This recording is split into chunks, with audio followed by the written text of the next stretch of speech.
Let's check up. Let's check up. Pull up a chair for the Midweek Checkup now. Welcome to the Midweek Checkup.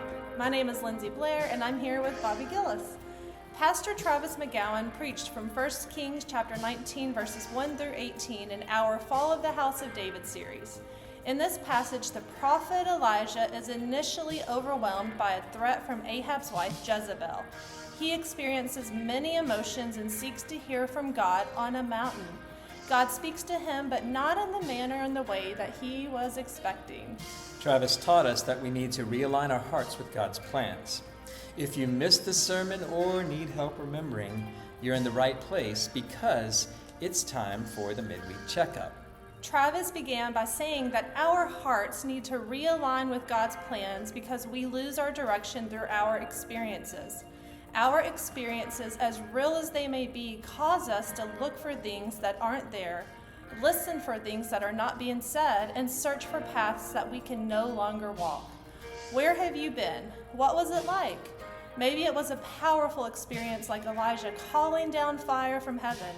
Maybe it was a time of great discouragement like Elijah going through here. Is it leading you to God or away from God?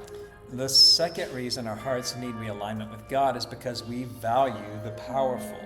Elijah might have expected God to speak to him like he spoke to Moses or Job through giant dramatic acts of nature. But God speaks to Elijah through a still small voice. God is not bound to relate to us like he is related to others. God uses fire, smoke, thunder, or the ravens. But who said he has to? Let us avoid the assumption that if something is bold and brash, then it must be of God. The third reason that our hearts need realignment with God is because we assume our own acts of service. In verse 10, Elijah says, "I have been very zealous for the Lord God Almighty. The Israelites have rejected your covenant, torn down your altars, and put your prophets to death with the sword.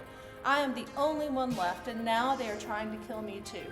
Much of this is true, but not everything. Discouraging times might have led to Elijah feeling like he was the only one serving the Lord, but this just was not the case. God tells Elijah to leave and go back the way he came. And he tells him to anoint his successor, Elisha, and to anoint two others who will deal with the sinful Ahab. Elisha and these two other men will take care of things from here. The Lord might lead us to look at our successor face to face and remind us that the plans of God depend on God, not us. And that's a beautiful thing. The cosmic plans of God don't rest on my shoulders.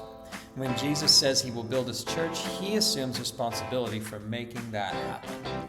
This Sunday, we will continue our series on the Fall of the House of David. And in Bible Fellowship, we'll discuss when God spoke out of a great storm in the book of Job.